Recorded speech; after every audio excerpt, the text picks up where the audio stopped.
தயவு செஞ்சு மனசை தேத்திங்க துர்கா. இப்படி சொல்லவே கஷ்டமா இருக்கு. அரவிந்தன் இல்லாது ஒரு பெரிய இழப்பு தான். வேற என்ன பண்றது? அதுல இருந்து வெளில வந்துதானே ஆகணும். துர்கா, கேக்குறேன்னு தப்பா நினைச்சுக்காதீங்க. உங்களுக்கு ரிலேட்டிவ்ஸ் யாருமே இல்லையா? நான் ஒரு அனாதைங்க.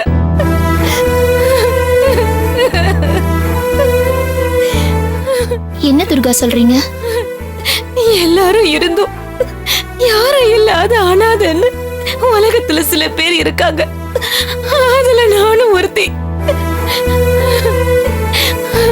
நாங்க காதலிச்சு கல்யாணம் பண்ணிக்கிட்டதுனால பெத்தவங்க எங்களை சுத்தமா ஒதுக்கிட்டாங்க. எனக்கு என்ன செத்தேனான்னு சொல்லி கேக்குறதுக்கு கூட யாருமே இல்ல.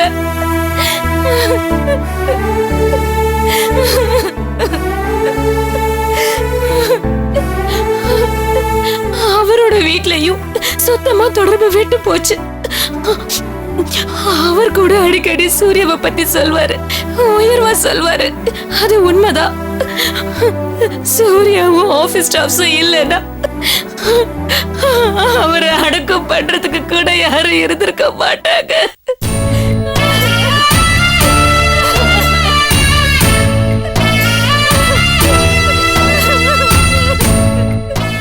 என்னால நம்ப முடியல. சரி, இந்த விஷயத்த நீங்க போன் பண்ணி உங்க வீட்ல சொன்னீங்களா? சொன்ன நம்புவீங்களா? எனக்கு யாரோட நம்பரும் தெரியாது. இது வரைக்கும் அதுக்கு அவசியம் கூட வந்ததில்ல. 2 பேர் வீட்லயும் எங்களை அவமானப்படுத்தி அடிச்சு துரத்திட்டாங்க.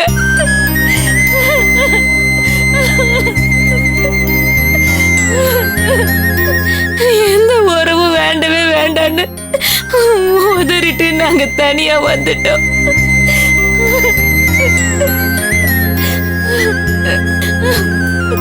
இருக்கிறப்போ நல்லா இருக்கியான்னு கேக்குறதுக்கு யாருமே இல்ல.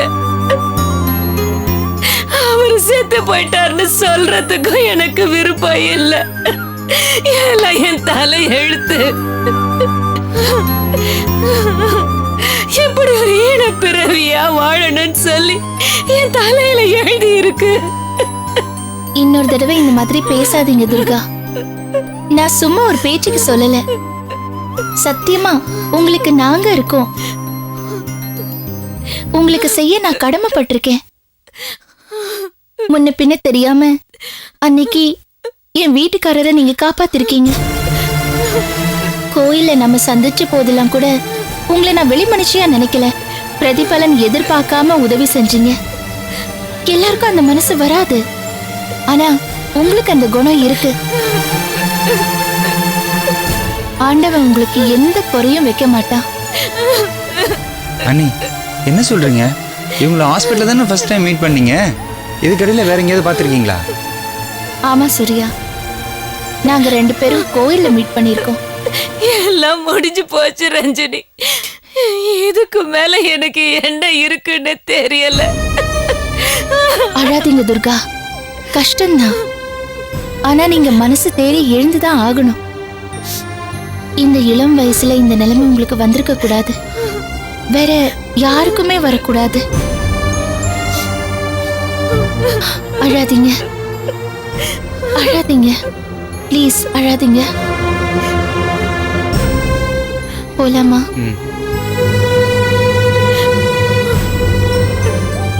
துர்கா, போயிட்டு வரேன்னு சொல்லக்கூடாதுன்னு வாங்க. ஆனா நான் சொல்றேன், நிச்சயமா நம்ம திரும்பவும் சந்திக்கத்தான் போறோம். எங்க இருந்தாலும் என்னைக்கு இருந்தாலும் உங்களுக்கு நான் இருக்கேன். சூர்யா இருக்கான். எதுக்கும் கவலைப்படாதீங்க, தைரியமா இருங்க. அழாதீங்கன்னு சொல்றேன்ல, அழாதீங்க ப்ளீஸ், அழாதீங்க. இது பாருங்க துர்கா, அழக்கூடாது, தைரியமா இருங்க.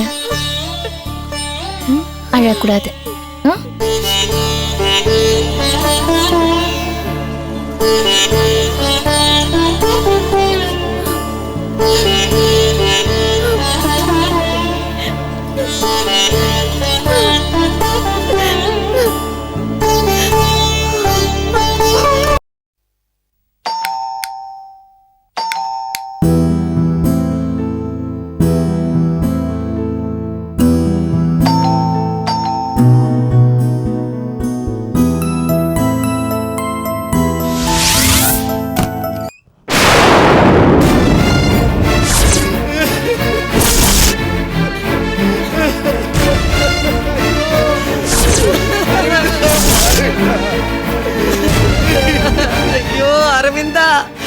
என் பிள்ளைக்கு என்னடி ஆச்சு? எப்படி இது நடந்தது? என்னம்மா ஆச்சு என் பிள்ளைக்கு? சொல்லுப்பா, ஐயோ. சொல்லுப்பா. போங்க வெளியில. எதுக்கு இங்க வந்தீங்க? போங்க வெளியில. போக மாட்டேன், போங்க. போக மாட்டேன், போக மாட்டேன், போக மாட்டேன். தள்ளிடி அந்த பக்கம் ஓடி. ஐயோ, அரவிந்தா, அரவிந்தா, எப்படா பார்க்க போறேன்? உன்னை இந்த நிலைமையிலேடா பார்க்கணும், உன்னை இந்த கோலத்திலேடா பார்க்கணும் நாங்க. ஐயோ, உன் முகத்தை கூட பார்க்காத பாவி ஆயிட்டனே, பாவி ஆயிட்டனே. அரவிந்தா, உன்னை இந்த கோலத்திலேடா நாங்க பார்க்கணும். ஐயோ, அரவிந்தா, நான் பெத்த மகனே, என் வயிறெல்லாம் எரியுதேடா. ஐயோ, நான் என்ன பண்ணுவேன்? ஐயோ, இந்த பாவி உன்னை பார்க்க விடாம கூட பண்ணிட்டாளே. நான் இனிமே உன்னை எப்பப்பா பார்க்க போறேன்? ஐயோ கடவுளே, உன் முகத்தை கூட பார்க்க முடியாத அளவுக்கு சூழ்நிலை உருவாக்கிட்டாங்களே. இருக்கிற ஒரு புள்ளைய பறிச்சுட்டியப்பா ஆண்டவா. ஐயோ, நான் என்ன பண்ணுவேன்? ஐயோ, அரவிந்தா, அரவிந்தா. ஐயோ, ஐயோ, அடி பாவி, என் பிள்ளைக்கு என்னடி ஆச்சு? அவன் எப்படி செத்தா? அவனை எரிச்சது கூட சொல்லி அனுப்பாம போயிட்டியே. கடைசி அவன் முகத்தை கூட பார்க்க விடாம பண்ணிட்டியடி பாவி. நீ நல்லா இருப்பியா? நல்லாவே இருக்க மாட்டேன். நாசமா போயிடுவேன், நாசமா போயிடுவேன், நாசமா போயிடுவேடி. ஐயோ அரவிந்தா,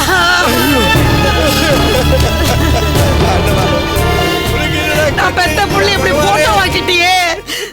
நான் என்ன பண்ணுவேன் கடவுளே? இது பாருங்க, உங்க புள்ள ஆக்சிடென்ட்ல செத்து போயிட்டாரு. இங்க இருந்து ஒப்பாரி வைக்காம உங்க வீட்டுக்கு போய் கதவை சாத்திட்டு நல்ல ஒப்பாரி வைங்க. போங்க.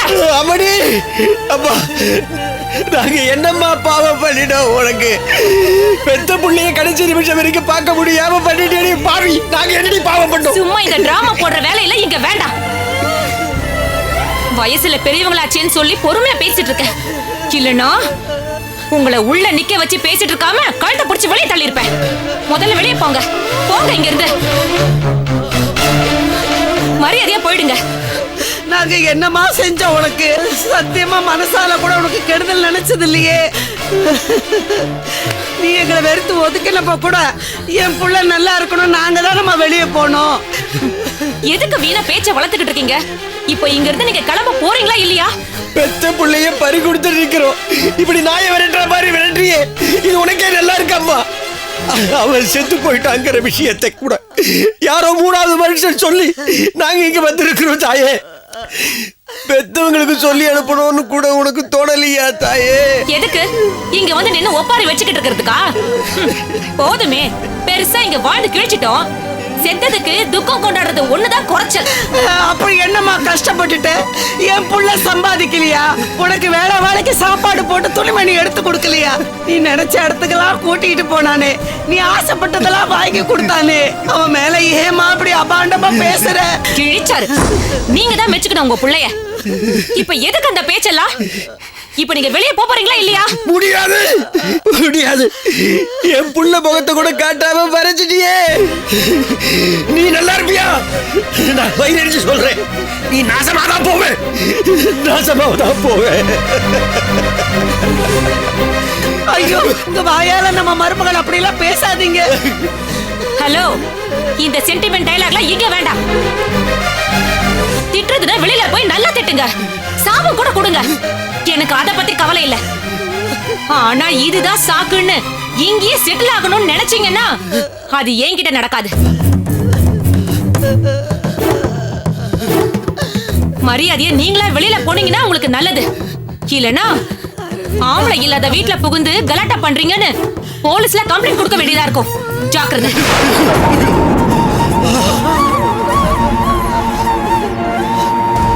வேண்டாம்மா, அப்படியெல்லாம் செஞ்சிடாத.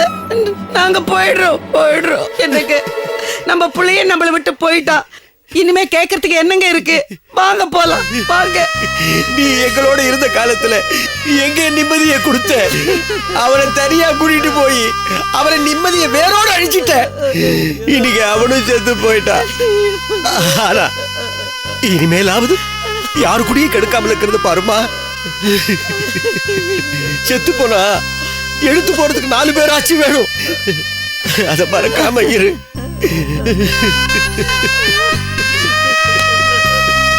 வா வா வா.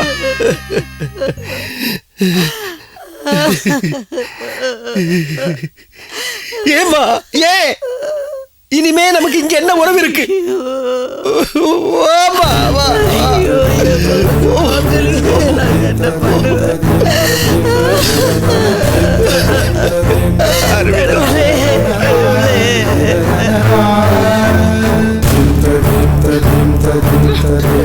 ஐயோ ஐயோ கடவுளே கடவுளே என்ன நாங்க எல்லாம் பாவம் பண்ணிட்டோம். அண்ணா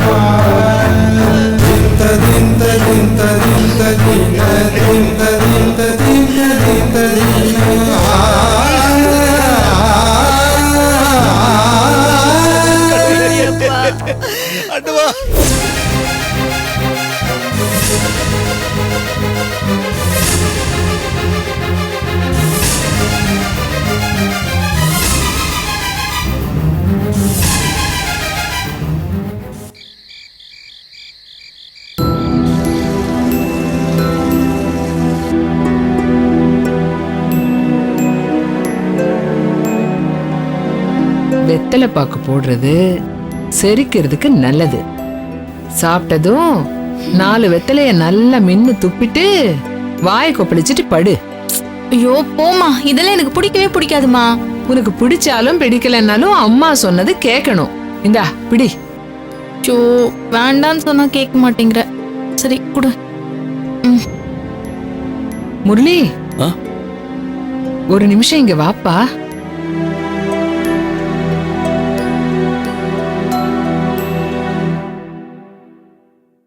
என்னம்மா? என்னாச்சுப்பா உனக்கு? வீட்டுக்குள்ள நுழையும் போதே அம்மான்னு கூப்பிட்டுட்டு வருவே. நீ எப்போ வருவேன்னு இங்க உட்காந்து காத்துக்கிட்டு இருக்கேன். பார்த்தும் பார்க்காத மாதிரி போற.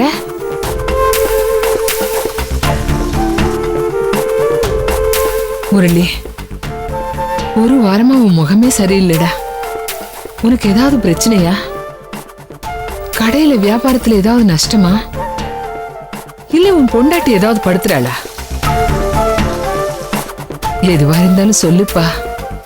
நீ இப்படி உம்முன்னு இருக்கிறது பார்த்தா என் நெஞ்சு அடக்குது முரளி.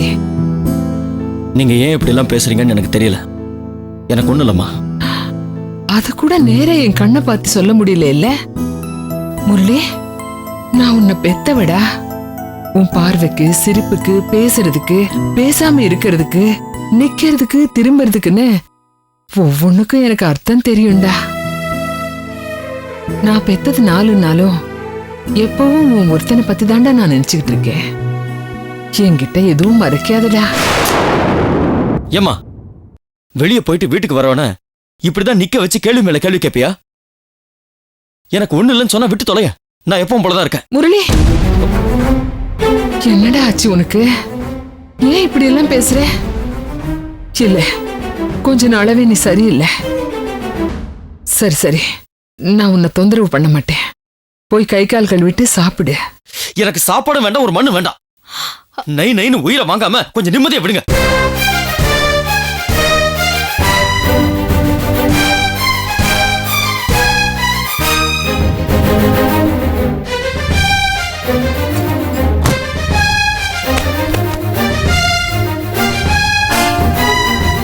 அம்மா, என்னடி ஆச்சு இவனுக்கு? ஆ? ஏன் இப்படி எல்லாம் பேசிட்டு போறா?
நீங்க நடந்துக்கிறது தப்புங்க.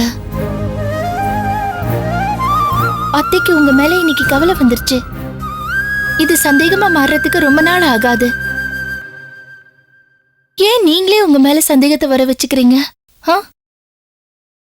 உங்களுக்கு ஒண்ணுமே இல்லைங்க.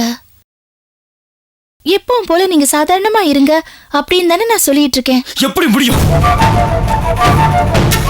ஒவ்வொரு நிமிஷமும் மனசுக்குள்ள சேர்த்துக்கிட்டு இருக்கேன்.